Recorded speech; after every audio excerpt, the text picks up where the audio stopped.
Bu sen o şeydi. Tarzan Kadelli. Ha şey. Вот так, постарайся висеть. Орхан, представь себе, что ты играешь в игру кальмары. Это твой, короче, твой шанс, да, смотри. Либо, короче. Bakın seriyalarına bakmadım. Hadi yine bakalım. Смотри, если у... Постарайся висеть. Постарайся руками держи вперед.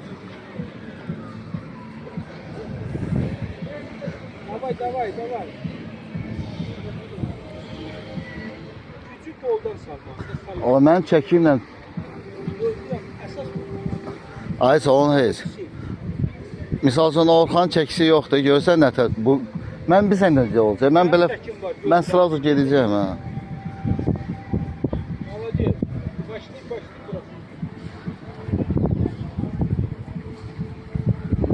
Ya buradan denize de düşmüyor böyle. Yok. Ha. Tam burada bile.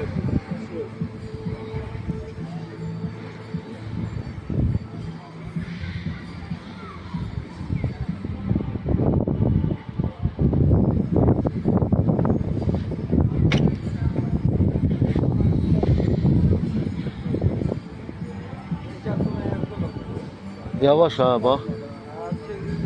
Az qaldı, ayağımı kəsəcəyim. Başdanı bir gözülə. Ayıb yox, qoy. Fırlan deyil ha o. Benim aşağıdaki de patladı. Başka yer olmaz. Böyle bir şey yok. Pas atılıyor, değil mi? Değişimler. Geçince patladı. Yavaş Mıqayet. Davay, getdi. Mənim yaşımda.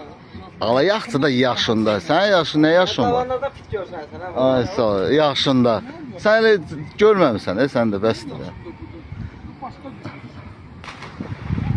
Asit sabunu da. Ay sağ ol.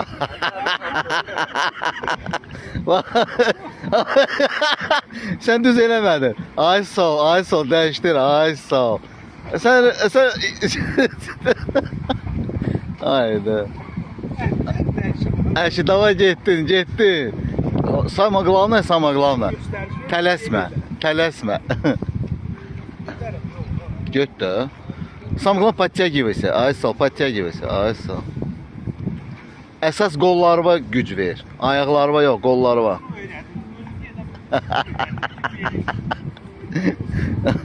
Baş treneri də öyle, hə?